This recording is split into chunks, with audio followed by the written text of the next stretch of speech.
It always amazes me how weirdly shaped my head is. Like, it's definitely the camera angle as well. But I mean, Jesus Christ. Anyway, we're here today with the first Descendant, and we are going to look at the Season 1 Invasion trailer. I am pretty much checked out of the game, as I said in my last videos. But people have been telling me in comments and Twitter and stuff to check this trailer out. So I thought I'll just record it and put it up. Now, if there are no major changes, I probably won't come back to the game full time.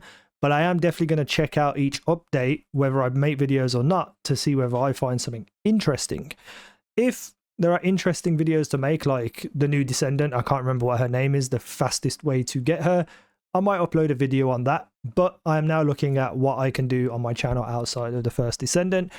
So that will all come in the future. But let's have a look at this trailer, see if it gets me hyped, see if it intrigues me back into playing the game. I've heard good things about what's coming. I don't know fully, but the trailer obviously isn't going to show all that. But let's react. Let's see. Right, let's go. Let's go.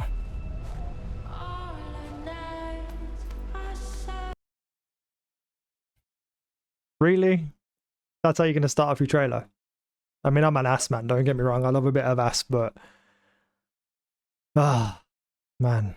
I guess sex sells and all that. And I'm pretty sure this is the same body type as every other female in the game. So, you know, who am I to argue with that? What? How ridiculous. But anyway, let's have a look.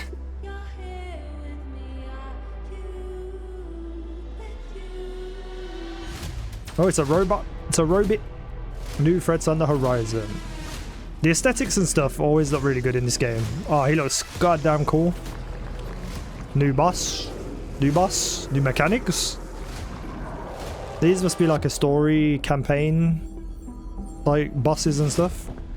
Oh look, it's Glay and 3 Descendants that nobody cares about. Yeah, I came to eyeballs. Awakening forbidden ancient technology. Oh, new mechanics. I have to go back and have a look at that. Okay. I'm happy to see new mechanics, but are they going to be as frustrating as the other ones? Oh, he looks sick. Was that Greg? New Descendant. Can't remember her name. I wonder what... Oh. Ooh. Ultimate Freyna. Oh, let's go. I love Freyna. This is my first main character before Valby. I don't think I'd be buying her, but I'll definitely maybe research her just to see what she can do. Ooh, that look cool. New Void Intercept boss? Bosses? Or is that the same boss? Well put together trailer, but hype level? August 29th. I'll definitely check it out. Let's have a quick look at a few of the things in this trailer.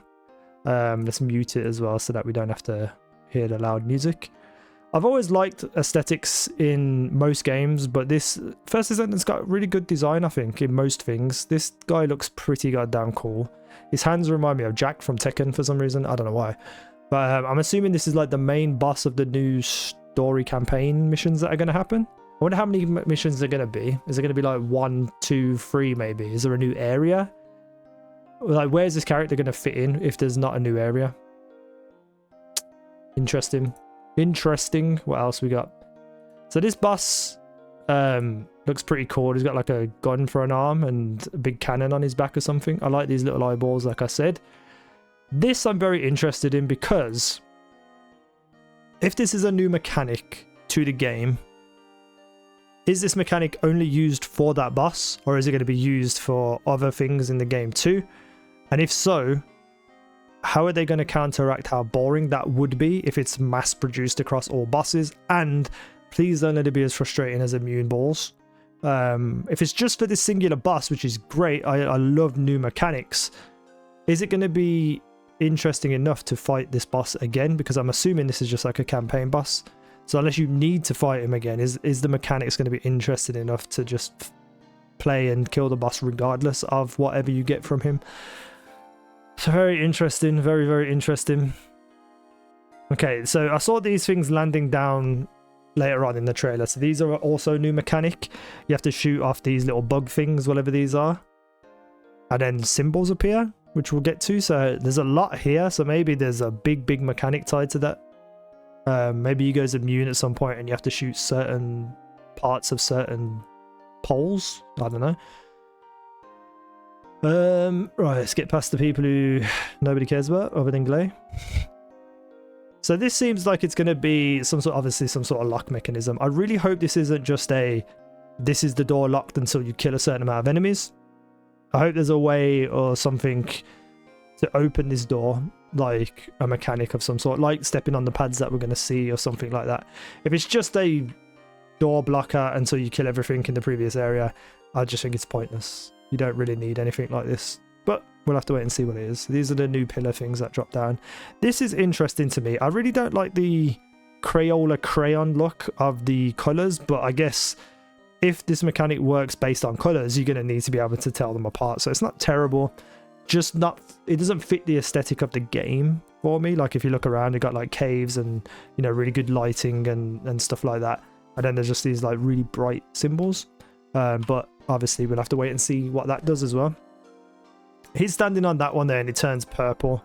And there's like 1, 2, 3, 4, 5 more in the area.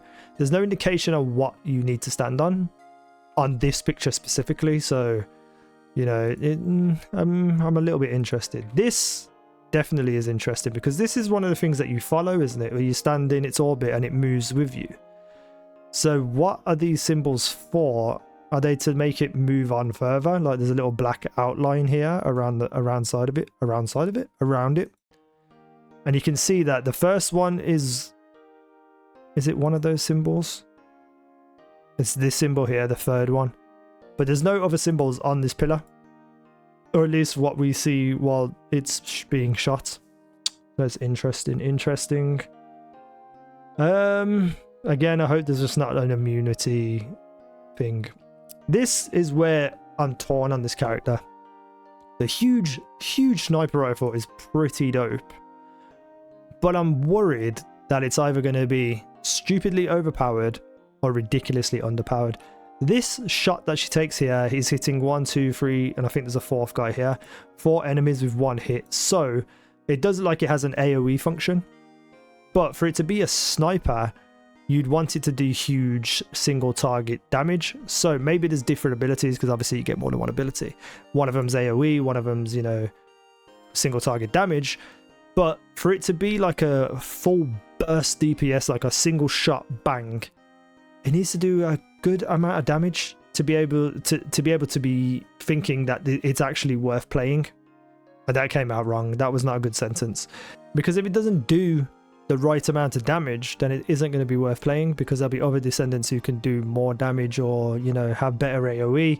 So I really hope this is not just a jack of all trades character. But the sniper might be unique and interesting enough for it to, you know, be a fun character that is somewhere in the meta. I think HAILEY will be a decent addition to the game. But I will say, it is no surprise that every single new character released so far and every single ultimate character released so far have all been women who, you know, have asses and half-naked stuff. It really shows you where their focus is with the game. It's telling. And honestly, I genuinely think they're waiting for the December update. And they're going to see what their revenue's like and how much money they're making and how much players drop off and stuff. And I got a sneaky suspicion they're going to abandon the game if it doesn't come up to what they want, their standards. Nexon, that is. So, yeah. Who knows anyway? This character looks cool. I'm assuming that's the Void Intercept boss. Because you can see here, it's got the same kind of skull. Now, this here kind of looks like... it's got multiple arms. I think there's like a big gun here either attached to the person or is floating around it. I wonder what this like water is going around Freyna. That's interesting. I do like that where it's moving, or these, it turns into like these little cubes, or like breaks loads of little cubes to fall down. That's interesting as well. It just seems like there's been a lot of focus on that Void Intercept boss specifically, even in those couple of frames. So, you know, I can't complain. It looks okay. It looks fine at best. You know, I'm interested to see what they change in the gameplay loop and the mechanics, but I don't think they're actually going to change anything in the gameplay loop.